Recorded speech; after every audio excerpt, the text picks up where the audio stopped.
Graham Hancock has spent over 3 decades challenging conventional archaeology, proposing that an advanced civilization existed before the last ice age and left traces of their knowledge encoded in monuments around the world. For most of that time, mainstream academics dismissed him as a pseudo-archaeologist, a purveyor of fringe theories with no hard evidence. Then, in 2022 and 2024, something changed. Hancock released his Netflix series Ancient Apocalypse, which became one of the platform's most watched documentary series despite fierce criticism, and perhaps because of it.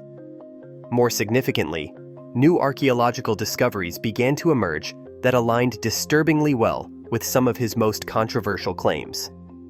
In recent interviews and presentations, Hancock has pointed to specific evidence that he claims proves his core thesis, that the Great Pyramid of Giza and other megalithic structures were not built by the civilizations we credit them to, but rather by survivors of a lost civilization destroyed by catastrophic flooding at the end of the last ice age, around 11,600 years ago. The archaeological establishment remains deeply skeptical. But here is what is undeniable. Certain aspects of the Great Pyramid's construction and design continue to defy conventional explanations. Recent discoveries using modern technology have revealed anomalies that were not supposed to exist. The dating of key structures at the Giza Plateau has become increasingly controversial as new evidence emerges. Hancock has not proven his lost civilization theory, not by scientific standards, but he has assembled a collection of anomalies, unexplained precision, and timeline inconsistencies that legitimate researchers cannot easily dismiss.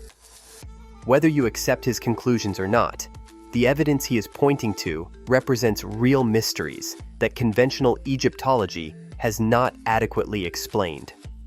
Let us examine what Hancock actually claims, what evidence he presents, and why it is causing more controversy now than ever before. The conventional timeline for the Great Pyramid is straightforward. It was built around 2560 BCE by Pharaoh Khufu as a tomb, using copper tools, wooden sledges, and massive labor forces estimated between 20,000 and 100,000 workers over a 20-year construction period.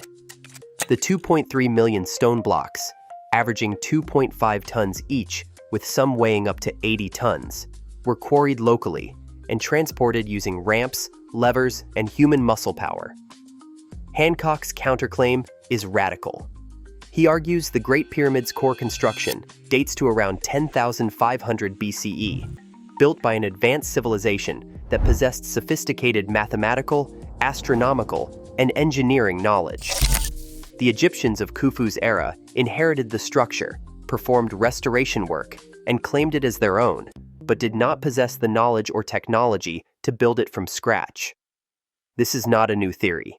Alternative researchers have proposed earlier dates for the pyramids for decades. What has changed is the evidence Hancock is now pointing to, evidence that comes from mainstream scientific studies, not fringe researchers. Let's start with the precision problem, because this is where conventional explanations begin to break down under engineering scrutiny. The Great Pyramid's base is level to within 2.1 centimeters across its 230 meters in length. That is an accuracy of 0.009%, better than most modern construction achieves, even with laser levels and computer-aided design. The 4 sides are aligned to the cardinal directions with an average error of just 3 arc minutes, which is less than 1/15 of a degree. Engineer Christopher Dunn, who spent 49 years as a precision machinist, has extensively studied the pyramid's precision and published technical analyses that Graham Hancock frequently cites. Dunn concluded that achieving this level of accuracy with copper tools and basic measuring instruments would be extraordinarily improbable, bordering on impossible. Modern construction of comparable precision requires survey equipment accurate to millimeters, computerized calculations that account for Earth's curvature, and constant verification throughout the building process. The ancient Egyptians supposedly achieved this with wooden measuring rods, plumb bobs, and sighting stakes, tools that accumulate error with every measurement. The mathematical precision is even more puzzling. The ratio between the pyramid's height and its base perimeter equals pi, 3.14159, to 4 decimal places. The ratio between the height and half the base equals phi, the golden ratio, 1.618. The structure incorporates the Pythagorean theorem 2,000 years before Pythagoras. Its latitude encodes the speed of light when measured in specific units. Mainstream Egyptologists argue these are coincidences, the result of using particular building ratios that happen to encode these constants without the builders understanding the mathematics. But Hancock points out that is an awful lot of coincidences for a culture that supposedly did not have advanced mathematics. Then there's the astronomical alignment. The Great Pyramid's 4 shafts, narrow passages leading from the king's and queen's chambers toward the outer surface, were precisely aimed at specific stars as they appeared around 2500 BCE. The southern shaft from the king's chamber pointed at El Nitak. The southern shaft from the queen's chamber pointed at Sirius. This astronomical alignment has been confirmed by mainstream Egyptologists and is generally accepted. But here's where Hancock introduces his controversial claim. The pyramid's ground layout mirrors the constellation Orion as it appeared not in 2500 BCE, but in 10,500 BCE. This is the Orion correlation theory, originally proposed by Robert Bauval in 1983. Bauval noticed that the 3 main pyramids at Giza are positioned relative to each other in a pattern that matches the 3 stars of Orion's belt. Moreover, the offset of the smallest pyramid from the perfect diagonal alignment matches the offset of the faintest star. The correlation is visually striking, but it is also dependent on when you date it. Due to Earth's precession, a slow wobble in the planet's axis, taking 26,000 years to complete a cycle, the stars' positions in the sky change over millennia. Orion's belt stars align with the pyramid's positions most precisely around 10,500 BCE. Mainstream Egyptologists dismiss this as cherry-picking of data. The pyramids were built in the 3rd millennium BCE, they argue, so any alignment with star positions from 10,500 BCE is a meaningless coincidence. The Egyptians would not have known or cared about star positions from 8,000 years earlier. But Hancock asks, what if they did know? What if they inherited astronomical knowledge from an earlier civilization and encoded it deliberately as a time marker? This brings us to the dating controversy, and this is where recent discoveries have made things more complicated. The conventional dating for the Great Pyramid comes from 3 sources: historical records attributing it to Khufu, carbon-14, dating of organic materials found in mortar, and the overall archaeological context of the Giza site. The historical attribution is less solid than most people realize. Ancient Egyptian records do not explicitly describe the pyramid's construction. The primary source is Herodotus, writing 2,000 years after the supposed construction, repeating stories he heard from priests. That is hardly definitive evidence. The hieroglyphic marks inside the pyramid identifying it as Khufu's have been controversial since they were discovered in 1837. Some researchers have questioned their authenticity, suggesting they were forgeries created by Howard Weiss, who discovered them to bolster his own reputation. While most Egyptologists reject the forgery theory, the marks remain the primary evidence directly linking the pyramid to Khufu. The carbon-14 dating is more solid, but comes with complications. Multiple dating studies of organic materials, such as wood fragments, reeds, and charcoal, from the mortar have been conducted. The results consistently date to around 2,500 to 2,900 BCE, the Old Kingdom period. But Hancock points out a problem. These dates tell us when the organic material died, not necessarily when the pyramid was built. If the pyramid's core is much older and was repaired or restored during the Old Kingdom, the carbon dates would reflect the restoration work, not the original construction. A 1984 study found statistically significant variations in dates from different parts of the pyramid, with lower courses dating older than upper courses by several centuries. The study authors interpreted this as evidence of old wood being used in later construction, but it could also support the theory that lower courses are genuinely older, with upper sections added later. More provocatively, a 1995 study reported finding carbon dates from the pyramid that were 400 to 500 years older than expected, dating some samples to 3000 to 3100 BCE, well before Khufu's reign. These anomalous dates were largely ignored by mainstream archaeology as statistical outliers or contamination. Hancock seizes on these older dates as potential evidence that core construction predates the Old Kingdom. He does not claim they prove construction in 10,500 BCE. That would require dates far older than anything found, but he argues they show the conventional timeline is less certain than typically presented. Now let's talk about the construction methods, because this is where mainstream explanations become increasingly unsatisfying. The conventional theory involves ramps, either straight ramps built up alongside the pyramid, spiral ramps winding around it, or internal ramps built into the structure. Workers dragged stone blocks up these ramps using wooden sledges, ropes, and human muscle power. The problem is that no evidence of these massive ramps exists. For a straight ramp to reach the pyramid's apex at a manageable angle, from 7 to 10 degrees, it would need to be over a mile long and contain more material than the pyramid itself. After construction, this enormous ramp would need to be dismantled and the material disposed of, and yet no archaeological trace of such a massive earthwork has been found. Spiral ramps have different problems. The corners would be too tight for maneuvering large blocks, and workers on the upper portions could not see the pyramid's corners to maintain alignment. Internal ramps are structurally implausible and unsupported by any physical evidence. In 2017, a team of physicists published a paper proposing that the Egyptians might have used a different method entirely, wetting the sand in front of sledges to reduce friction. Experiments showed this works and cuts the required pulling force in half. But even with this technique, moving 80-ton granite blocks up a steep ramp would require hundreds of workers with perfectly coordinated effort, and it still does not explain how the blocks were lifted to precise positions once they reached the construction level. Hancock does not claim to know how the pyramid was built, but he points to the construction method mystery as evidence that we are missing something fundamental. If the builders possessed advanced knowledge, whether inherited from an earlier civilization or developed through means we do not understand, then the construction might have used techniques we have not considered because they seem anachronistic.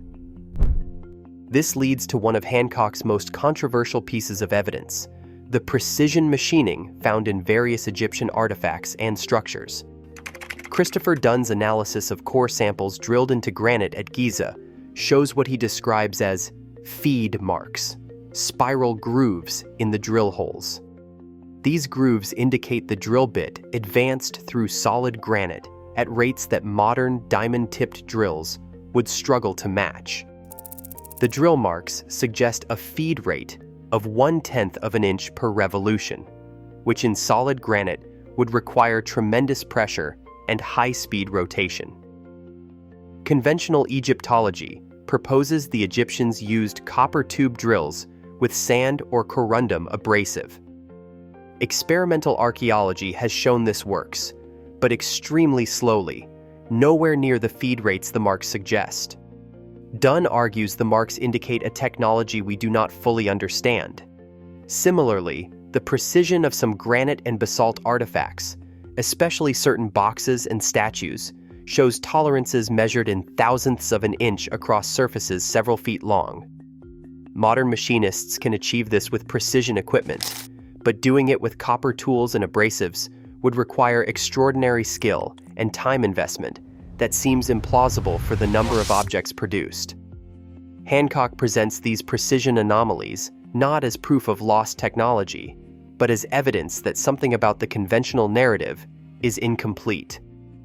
Either ancient craftsmen possessed techniques far more sophisticated than we have given them credit for, or they inherited knowledge and tools from an earlier tradition.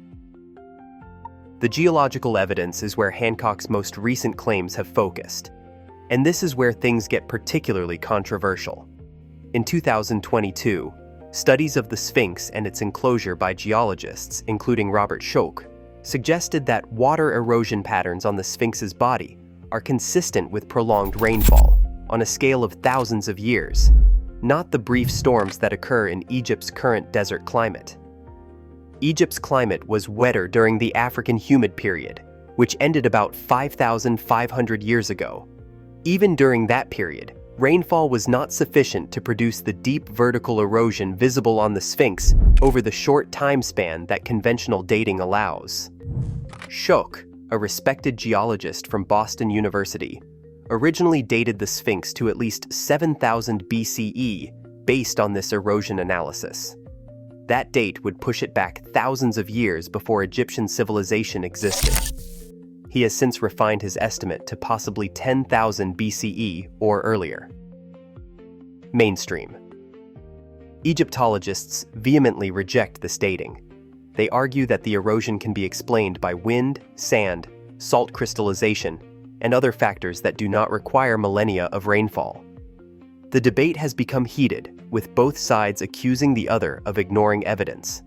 Hancock cites Schoch's work as supporting evidence for his lost civilization theory. If the Sphinx is 12,000 years old, it predates dynastic Egypt by thousands of years and suggests an earlier culture with advanced stoneworking capabilities. Recent ground-penetrating radar studies of the Giza Plateau, conducted between 2021 and 2023, have added fuel to this fire. Those studies detected anomalies beneath the plateau, possible chambers, tunnels, and structures buried under sand and later construction. Some of these buried features appear to show different construction styles and possibly different ages than the visible pyramids. Without excavation, it is impossible to date them or determine their purpose, but their existence suggests the Giza complex is more complicated than the conventional narrative of 3 pyramids built by 3 pharaohs over an 85-year period. Hancock points to these subsurface anomalies as potential evidence of older structures that predated and influenced the construction of the visible pyramids. If confirmed through excavation, such structures could transform our understanding of the site's history. Now, let's address the elephant in the room: Hancock's lost civilization. Hypothesis itself. Hancock proposes that during the last ice age, when sea levels were 400 feet lower than today, an advanced maritime civilization existed in areas now submerged by rising oceans. This civilization possessed sophisticated knowledge of mathematics, astronomy, and engineering. Around 11,600 years ago, a catastrophic event, possibly a comet impact series called the Younger Dryas Impact Hypothesis, caused rapid climate change, massive flooding, and the extinction of numerous species. The advanced civilization was largely destroyed, with survivors scattering to different regions and sharing their knowledge with hunter-gatherer populations, jump-starting the development of agriculture and megalithic construction. This is an extraordinary claim, requiring extraordinary evidence. And here is the problem. Hancock's evidence is largely circumstantial. He points to shared architectural features in cultures separated by thousands of miles, mathematical constants encoded in ancient structures, astronomical knowledge that seems advanced for its time, and construction precision that challenges conventional explanations. But he does not have the smoking gun: actual physical remains of this lost civilization. No cities discovered underwater dating to the right period with clear evidence of advanced technology. No artifacts definitively proving a civilization from before the Ice Age. No skeletal remains of people from this culture with DNA evidence of their existence and dispersal. What he has is a collection of anomalies that do not fit comfortably into the conventional timeline. These anomalies are explained by mainstream archaeology as coincidences, misinterpretations, or the result of ancient peoples being more sophisticated than we have credited them. The mainstream response to Hancock has been harsh. The Society for American Archaeology issued a statement condemning ancient apocalypse for promoting pseudo-archaeology. Archaeologists criticized Netflix for giving Hancock a platform without adequate counterbalancing expert opinion. Academic papers have been written specifically refuting his claims. But here is what is interesting. The criticism rarely addresses the specific technical evidence Hancock presents. Instead, it focuses on his lack of formal archaeological credentials, his methodology of cherry-picking data that supports his theory while ignoring contradictory evidence, and the broader danger of pseudo-archaeology undermining public trust in science. These are valid criticisms. Hancock does cherry-pick evidence. He does interpret ambiguous data in ways that support his pre-existing theory.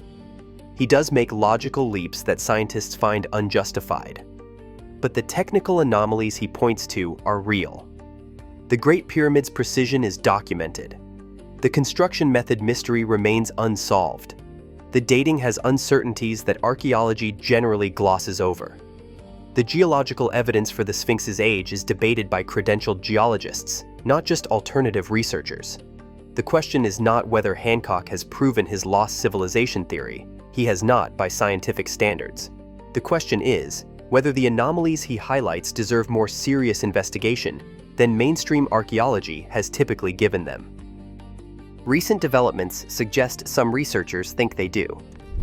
In 2023, a team of engineers and archaeologists published a paper in the Journal of Archaeological Science applying advanced three-dimensional scanning and computer modeling to the Great Pyramid's construction.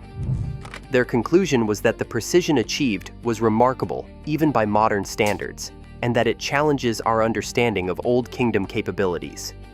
They did not endorse Graham Hancock's theory, but they acknowledged that the conventional explanation, patient craftsmen with basic tools achieving unprecedented precision through trial and error, is increasingly unsatisfying as our measurements become more accurate and reveal even greater precision than previously known. Studies of other megalithic sites worldwide have revealed patterns of astronomical alignment, mathematical encoding, and construction precision that suggest ancient peoples possessed more sophisticated knowledge than traditionally credited. Göbekli Tepe in Turkey, dated to 11,600 years ago, and exactly Hancock's proposed date for the lost civilization's destruction, demonstrates that complex megalithic architecture existed far earlier than previously believed. Does this prove Hancock right? No, but it does suggest that our understanding of ancient capabilities and the development of civilization is incomplete. Hancock's recent presentations include what he calls his strongest evidence yet: the alignment of multiple ancient sites worldwide to the same geographical coordinates when adjusted for Earth's precession. Sites separated by thousands of miles and supposedly built by unrelated cultures show mathematical relationships and astronomical alignment that Hancock argues indicate shared knowledge from a common source. This evidence is statistical, and it depends on which sites you include, how you measure alignments, and what margins of error you allow. All subjective choices that critics argue allow Hancock to find patterns that are not meaningful. But for those inclined to take his claim seriously, the accumulation of individual anomalies creates a gestalt impression that something about the conventional narrative is missing. Too many coincidences, too much unexplained precision, too many questions answered with "they must have been more patient, skilled, or lucky than we thought." The reality is this: Graham Hancock has not proven who really built the pyramids. He has assembled a collection of legitimate mysteries, unresolved questions, and technical anomalies that he interprets through the lens of his lost civilization theory. The archaeological mainstream provides alternative explanations for each anomaly individually, explanations that are plausible if you consider each mystery in isolation. But when you step back and look at the accumulated weight of unexplained precision, construction mysteries, dating uncertainties, and geological controversies, the conventional narrative starts to feel incomplete. Maybe the Egyptians of 2500 BCE really did achieve the Great Pyramid's precision with copper tools and wooden sledges, using methods we have not figured out yet. Maybe all the mathematical constants encoded in the structure really are coincidences. Maybe the geological evidence for the Sphinx's older age is misinterpreted. Maybe the construction methods will eventually be satisfactorily explained through experimental archaeology. Or maybe, and this is what Hancock is betting his reputation on, we are missing something important about the origins of civilization, the capabilities of ancient peoples, and the possibility that knowledge from an earlier era was preserved and transmitted in ways we have not recognized. The proof Hancock claims to have brought is not a single discovery that transforms everything. It is a cumulative case built on dozens of anomalies that individually can be explained away, but collectively challenge comfortable assumptions. Whether that constitutes proof depends on your standards of evidence and your willingness to entertain possibilities that fall outside mainstream consensus. What is undeniable is that the Great Pyramid remains mysterious. After centuries of study, we still cannot definitively explain how it was built, why it encodes so much mathematical and astronomical information, or how ancient builders achieved precision that modern engineers admire. These mysteries are not inventions of alternative researchers. They are acknowledged by mainstream Egyptology, even if the mainstream is more comfortable living with unanswered questions than entertaining radical alternative theories. Graham Hancock has not left the world stunned with definitive proof, but he's assembled enough legitimate questions that dismissing him as a simple pseudo-archaeologist is becoming more difficult. The evidence he points to deserves investigation, even if his interpretation of that evidence remains controversial and unproven.